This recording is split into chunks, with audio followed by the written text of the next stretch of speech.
Hi, class. We are going to continue our read aloud of the one and only Ivan. In the last part, after Stella passed away, Ruby was very upset and she asked Ivan to tell her a story. So he started to tell her about his past, where he came from, and his twin sister Tag. Do you remember what they called Ivan? They called him Mud. They called him Mud. Okay, so this part is called A Perfect Life. Gorilla babies and elephant babies and human babies are not so different, except that a gorilla gets to spend the day riding on his mother's back like a cowboy on a horse. It's a pretty great system from the baby's point of view. Slowly, carefully, a young gorilla begins to venture farther and farther away from the safety of his mother's arms. He learns the skills that he will need as an adult. How to make a nest of branches, weave them lightly or they will fall apart in the middle of the night. How to beat your chest, cup your palms to amplify the sound. How to go vining from tree to tree, don't let go. How to be kind, strong, loyal. Growing up a gorilla is just like any other kind of growing up. You make mistakes, you play, you learn, you do it all over again. It was, for a while, a perfect life. The end. One day, a still day when the hot air hummed, the humans came. Vine. After they captured my sister and me, they put us in a cramped, dark crate that smelled of urine and fear. Somehow, I knew that in order to live, I had to let my old life die. But my sister could not let go of home. It held her like a vine, stretching across the miles, comforting, strangling. We were still in our crate when she looked at me without seeing, and I knew that the vine had finally snapped. The temporary human. It was Mac who pried open the crate, Mac who bought me, and Mac who raised me like a human baby.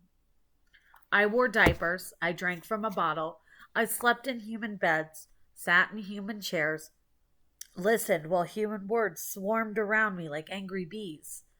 Mac had a wife back then. Helen was quick to laugh, but quick to anger too, especially when I broke something, which was often. Here's what I broke while I lived with Mac and Helen: 1 crib, 46 glasses, 7 lamps, 1 couch, 3 shower curtains, 3 shower curtain rods, 1 blender, 1 TV, 1 radio, 3 toes. My own. I broke the blender when I squeezed 3 tubes of toothpaste and a bottle of glue into it. I broke my toes attempting to swing from a lamp fixture on the ceiling. I broke 46 glasses.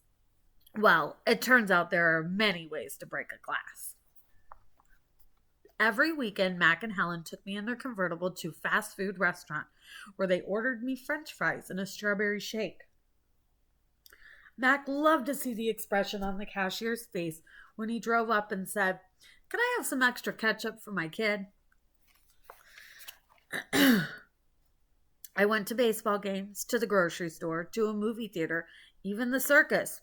They didn't have a gorilla. I rode a little motorbike and blew out candles on my birthday cake. My life as a human was a glamorous one, although my parents, traditional sorts, would not have approved. So there's Ivan as a human baby. Okay, so the next part is called Hunger. In my new life as a human, I was well tended. I ate lettuce leaves with Thousand Island dressing and caramel apples and popcorn with butter. My belly ballooned. But hunger, like food, comes in many shapes and colors.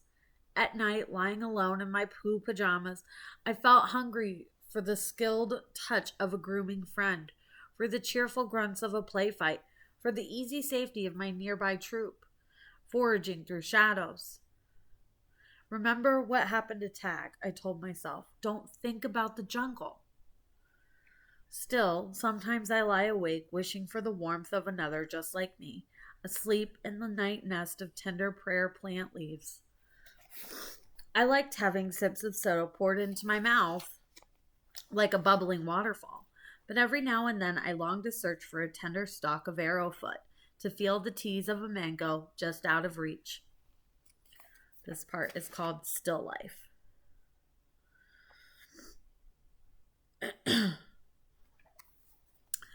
One day, Helen came home with something large and flat wrapped in brown paper. "Look what I bought today," she said excitedly as she tore off the paper. "A painting to go over the living room couch." "Fruit in a bowl," Max said with a shrug. "Big deal." "This is fine art. It's called a still life," Helen explained, "and I think it's lovely." I dashed over to examine the painting, marveling at the colors and shapes. "See," said Mac's wife, "Ivan likes it." "Ivan likes to roll up poop and throw it at squirrels," Max says. I couldn't take my eyes off the apples and bananas and grapes in the picture. They looked so real, so inviting, so edible, which means he could eat them. I reached out to touch a grape, and Helen slapped my hand. "Bad boy, Ivan, don't touch." She jerked her thumb at Mac. "Honey, go get a hammer and a nail, would ya?" While Mac and Helen were busy in the living room, I wandered in the kitchen. A cake covered in thick chocolate frosting sat on the counter. I like cake. I love it, in fact. But it wasn't eating I was thinking about. It was painting. The frosting peaked and dipped like waves on a tiny pond. It looked rich and gooey and dark and smooth. It looked like mud. I scooped up a handful of frosting. I scooped up another. I headed to the refrigerator door. It was perfect. An empty, white, waiting canvas. The frosting wasn't as easy to work with as jungle mud. It was stickier and, of course, more tempting to eat. But I kept at it. I scraped off every last bit of that frosting. I may have eaten a little bit of cake, too. I don't remember what I was trying to paint. A banana, most likely. I suppose I knew I was going to get in trouble. But at that moment, I just didn't care. I wanted to make something, anything, the way I used to. I wanted to be an artist again. Punishment. I soon learned that humans can screech even louder than monkeys. After that, I was never allowed in the kitchen. Okay, we're going to stop there for today, and we'll continue Ivan's story tomorrow. Bye, guys.